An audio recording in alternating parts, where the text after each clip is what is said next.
ऐश कान नर्मदा के वंशज में हुए हैं, जिनका नाम है त्रिदशु। इनके कई पीढ़ियों के बाद में महाराज सत्यव्रत हुए हैं, जिनका नाम त्रिशंकु ऋषि पड़ा। त्रिशंकु ऋषि की पत्नी का नाम है चंद्रप्रभा। त्रिशंकु ऋषि अपने माता पिता के श्राप से ये चांडाल हो गए। गुरु वशिष्ठ के द्वारा ये शरीर समेत स्वर्ग में चले गए।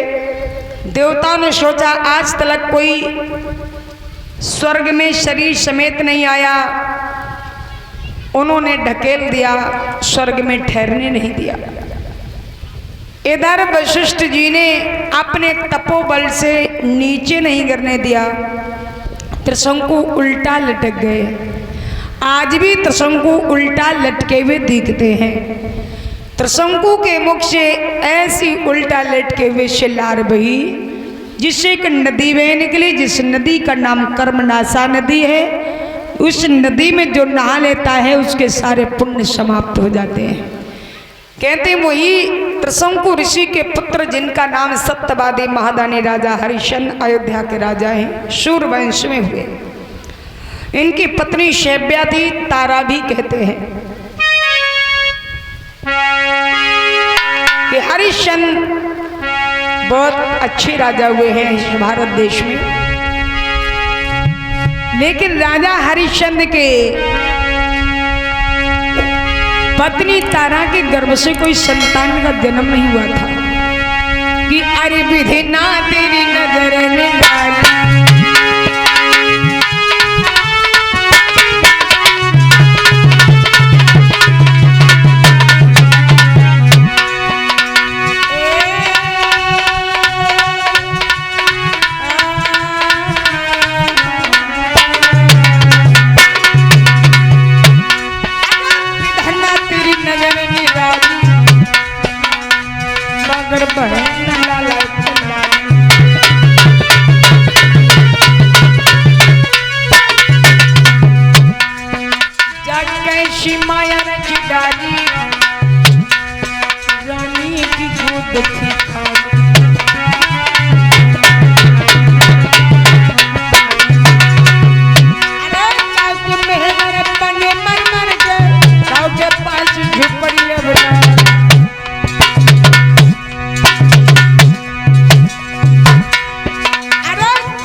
हरिश्चंद्र के यहाँ कोई संतान नहीं हुई, निर्वंशी कलंक लगा हुआ है। रानी तारा पर बांझपन का कलंक लगाए। 1-2 पीढ़ी की बात छोड़ो, 7 पीढ़ी तक इन्हें कोई पुत्र नहीं देखने को लिखा था।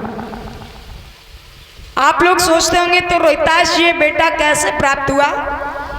हमारे एक हिंदू धर्म में एक प्रथा प्रचलित है कि अगर माता पिता के 3 पुत्र हैं तो 3 पुत्र में सबसे बड़ा वाला बेटा पितरों को और देवताओं को पानी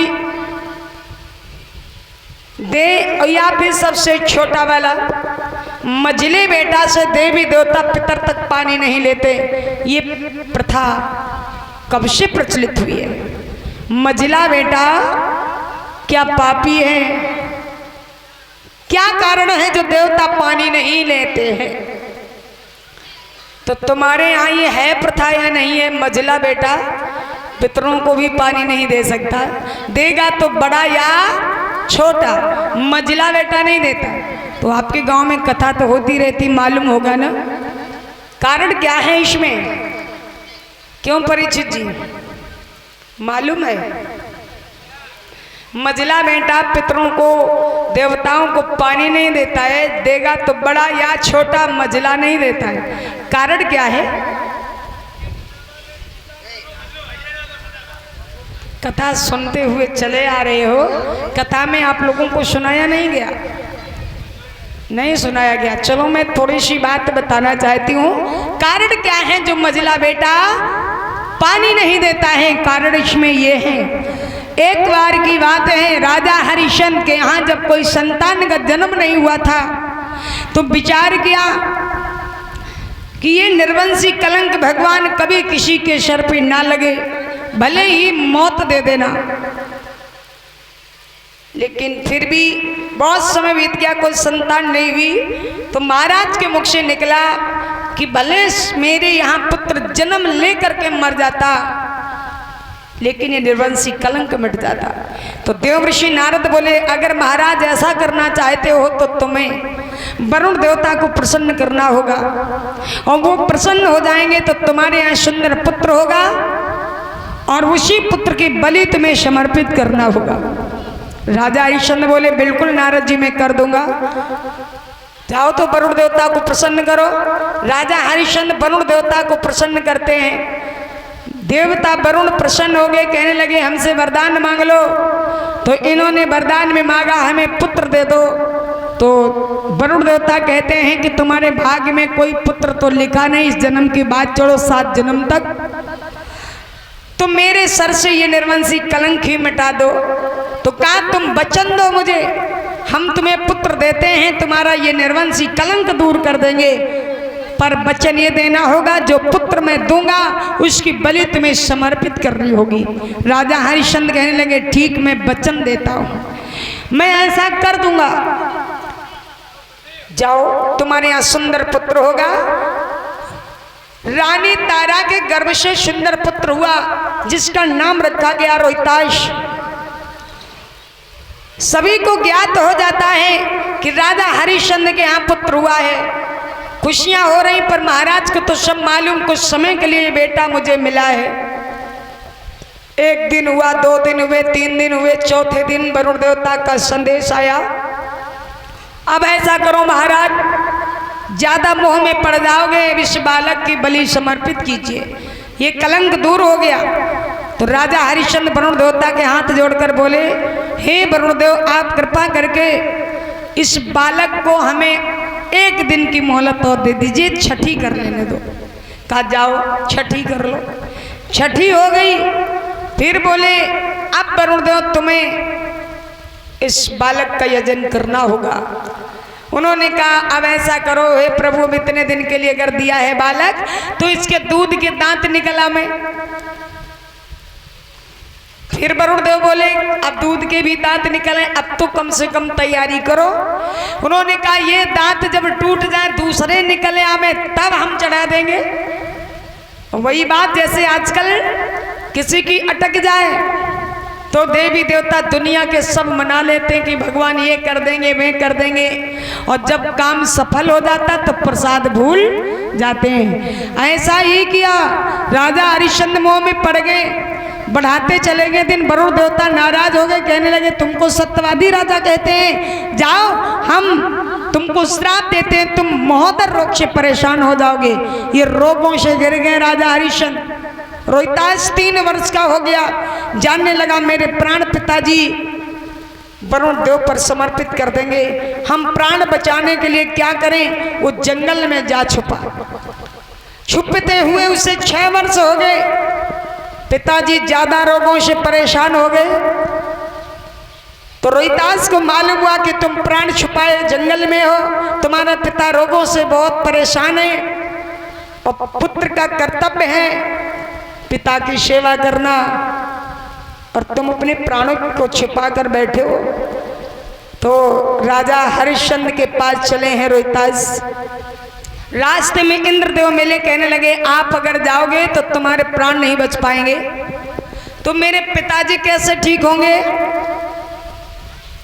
इंद्र देवता ने कहा कि एक अजीगर्त नाम के ब्राह्मण रहते हैं, वो बहुत धनहीन ब्राह्मण है, गरीब है। उसके घर में 3 पुत्र हैं और 3 पुत्रों में कोई ना कोई बालक बेच देगा धन के लालच में, और उनका बेटा खरीद लो, तुम्हारे प्राण बच जाएंगे। राजा हरिश्चंद्र के पास से संदेश पहुंचाया। रोहिताज से कहा आप मत जाना, रोहिताज को रोक दिया। अब इंद्र ने जैसे ही राजा हरिश्चंद्र को बताया तो राजा हरिश्चंद्र अजीगर्त ब्राह्मण के घर जाकर बोले, कौन सा बेटा बेचना चाहते हो? तीनों बेटा खड़े हैं। सबसे बड़ा वाला बेटा अपने पिता के गले से लिपट गया, गोद में बैठ गया, बोला मैं अपने पिता का प्राणों से प्यारा, हम अपने पिता को छोड़ के कहीं नहीं जाऊंगा। पिताजी ने उसे तो लाड़ प्यार से पाला, उसे नहीं छोड़ा। सबसे छोटा वाला बेटा माँ की गोद में बैठ गया, बोला मैं अपने माँ का प्यारा हूँ, हम भी अपने माँ की गोद छोड़ के कहीं नहीं जाऊंगा। अब मझला वाला जमीन में था, वो जमीन में खड़ा हुआ था, दौड़ा दौड़ा के हमें बेच देंगे तो मैं पिता के गले से लिपट जाऊं। पिता के गले में लिपटने को गया तो पिताजी ने कहा बेटा तुम माँ के हिस्से में हो, जाओ माँ की गोद में। अब माँ की गोद में गया तो माँ की गोद में भी एक बालक, वो कहा नहीं तुम पिता की गोद में जाओ। वो पिता की गोद में गया, पर माता पिता में विवाद हो गया 3 पुत्र में कि एक तुम्हारा बेटा तो एक हमारा, मझला बेटा तुम्हारा नहीं तो हमारा भी नहीं। अब क्या किया, एक एक बेटा गोद में, मझले बेटा को बेच दिया धन के लोभी माता पिता ने। उसने कहा हे प्रभु,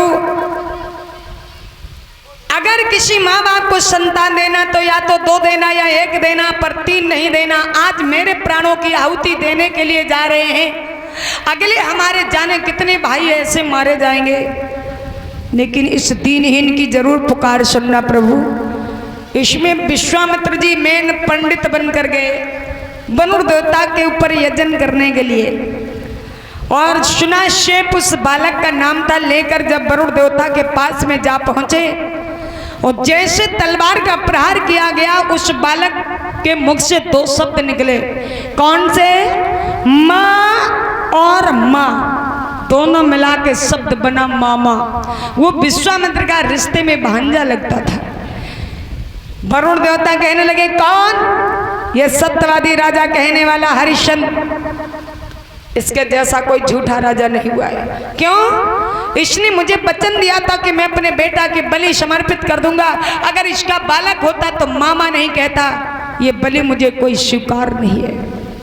अब कोई पापी होता है तो हृदय कमजोर हो जाता है जब कोई पाप करता है।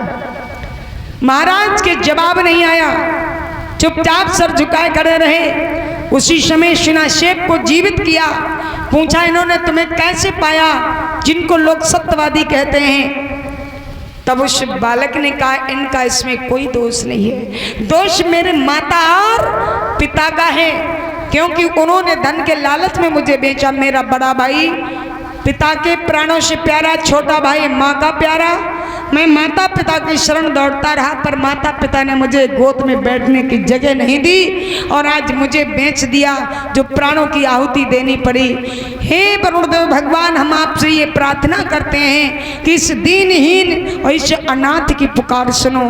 मेरा संसार में कोई नहीं है। जब भी कभी बलि का नंबर आएगा, मझला बेटा ही समर्पित कर दिया जाएगा। तो भगवान वरुण देवता कहते बेटा तुम दुखी मत हो, जाओ हम तुम्हें वरदान देते हैं, तुम सदा स्वतंत्र रहो। आज से देवी देवता पितर तक तुमसे पानी नहीं लेंगे, जब भी लेंगे तो बड़े से या छोटे से। और कभी बलि का भी नंबर आवेगा तो बड़े से ली जाए या छोटे से, तुम स्वतंत्र रहो। तब से ये वरदान आज भी लगा हुआ है, मझले बेटे को स्वतंत्र कर दिया गया। और यही कारणवश ये हमारे भारत देश में प्रथा प्रचलित है आज भी। और राजा हरिश्चंद्र सिर्फ एक झूठ निकला था और कितना कष्ट उठाना पड़े। अब हम 24 घंटे में कभी ये इंतजार और विचार किया अपने मन में कि हम कितना झूठ बोलते, कितना सत्य बोलते। और कहते संत साच बराबर तप नहीं और झूठ बराबर पाप, जाके हृदय साच है ताके हृदय आप। झूठ के बराबर कोई पाप नहीं है। और कोई भक्ति ना करो, सदा सत्य बोलो, इससे बढ़ के कोई तपस्या नहीं है। अब यही कारण राजा हरिश्चंद्र कितनी कठिन परीक्षा इनको देनी पड़े, क्योंकि विश्वामित्र के समक्ष की ये बात थी, उन्हें मालूम था कि ये सत्यवादी राजा नहीं है। एक दिन की बात है, ब्रह्म सभा में एक दिन चल बैठा संवाद, विश्वामित्र वशिष्ठ में बढ़ा विशेष विवाद। ब्रह्म सभा एकत्रित है, पूछा जा रहा है कि सत्यवादी राजा अगर इस भारत देश में हुआ है तो कौन हुआ है? तो वशिष्ठ जी वहीं थे। वशिष्ठ जी खड़े होकर कहने लगे, मेरा शिष्य है सत्यवादी राजा हरिश्चंद्र, इसके जैसा कोई राजा सत्यवादी इस भारत के अंदर कोई भी राजा नहीं हुआ है। तो विश्वामित्र क्या बोले कि सत्य होता है, व्रत होता है, परिसीमा सबकी रहती।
सत्यवादी है अगर शिष्य, तो हरिश्चंद्र के जैसा कोई राजा भारत की बात छोड़ो विश्व में भी कोई राजा नहीं हुआ है।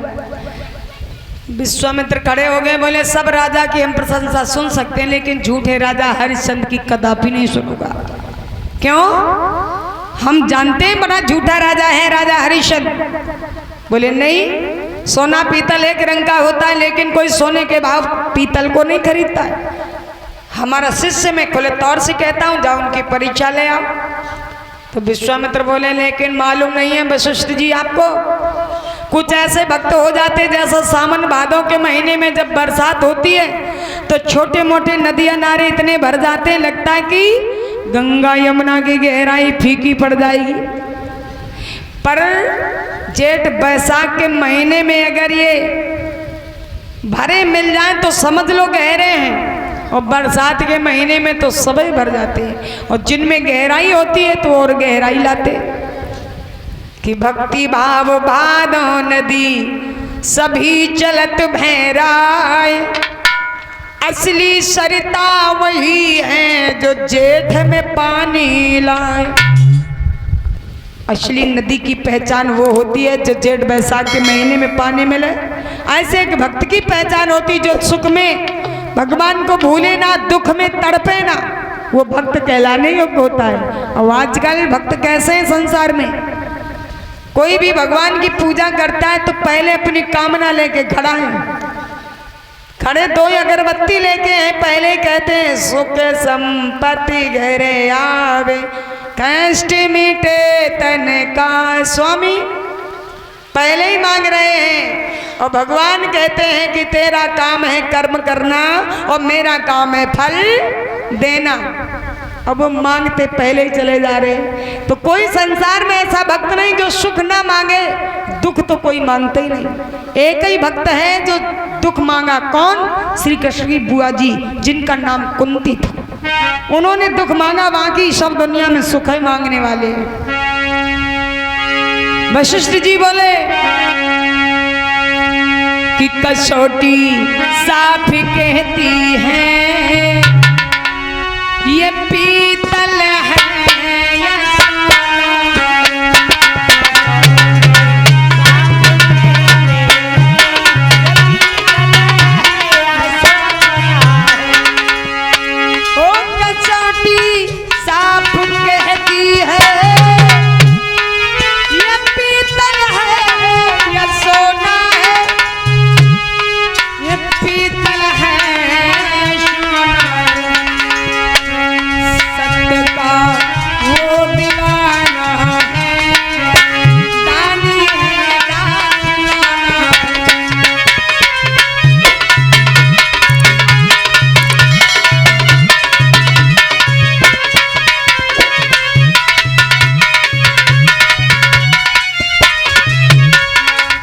हमारा शिष्य है, आप परीक्षा ले आओ, जैसे सोना पीतल की परख कसौटी पर कसने से आग से तपाने से हो जाती है, ऐसे मेरे शिष्य की परीक्षा ले लो, पता लग जाएगा ये झूठा राजा है या सही है। गांधीपुत्र विश्वामित्र मायावी रूप बनाना जानते हैं, शूकर का वेश बनाकर, और राजा हरिश्चंद्र की बगिया में जा पहुंचे। अपने बल को दिखाकर बगीचे को तहस नहस कर डाला। माली भगाना चाहा तो माली की जंघा को फाड़ दिया।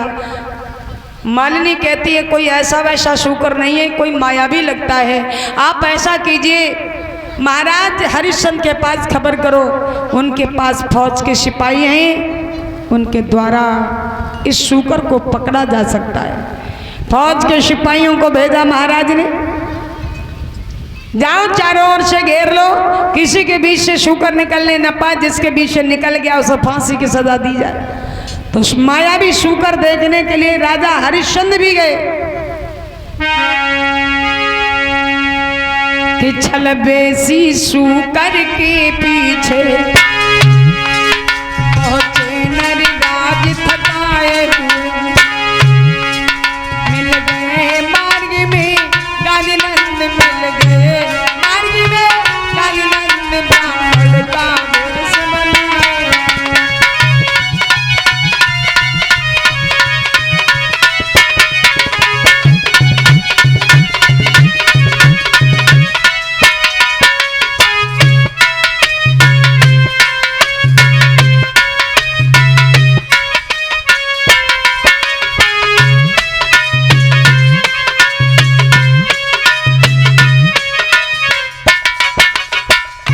महाराज पहुंचे जल्दी से उस शूकर को देखने के लिए, और ये भैया की तरफ से 50 प्रचड़ों बेट भगवान सदा सुखी रखें।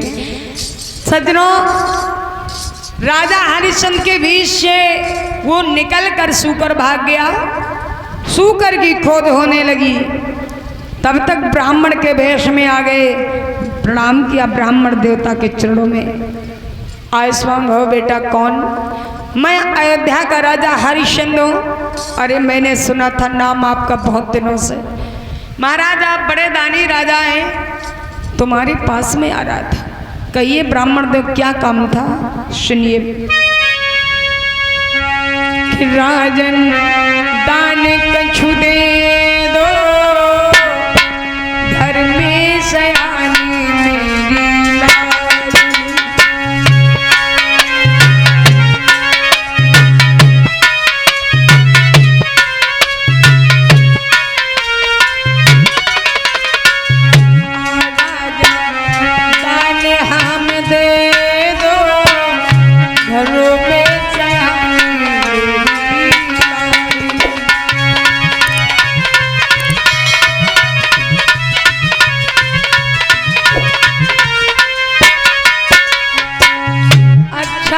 कोई वर को खोजे, शादी की करे तैयारी।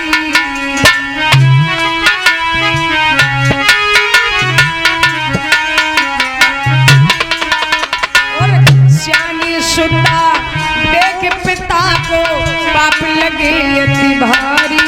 राजन राजन खाली झोली भर दो, घरों में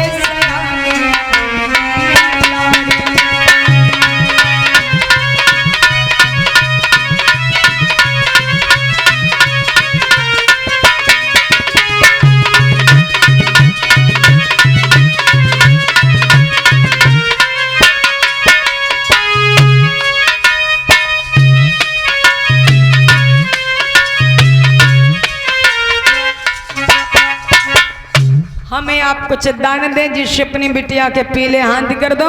मैं बहुत गरीब ब्राह्मण हूँ, मैं अपनी बेटी की शादी कैसे करूँ? हे ब्राह्मण देव आप चलो, जो मांगोगे हम वो दान में देंगे। लेकिन मैं मायावी शूकर की खोज में आया था। अरे पहले मेरी सुनो, आप दान दोगे? बोले हाँ। आपने कह तो दिया, पर आजकल के राजाओं पर हमें भरोसा नहीं है। किस लिए? वो कहते कुछ हैं पर करते कुछ हैं। बोले तो तुम्हें कैसे भरोसा होगा? सुनो, कुछ संकल्प कीजिए।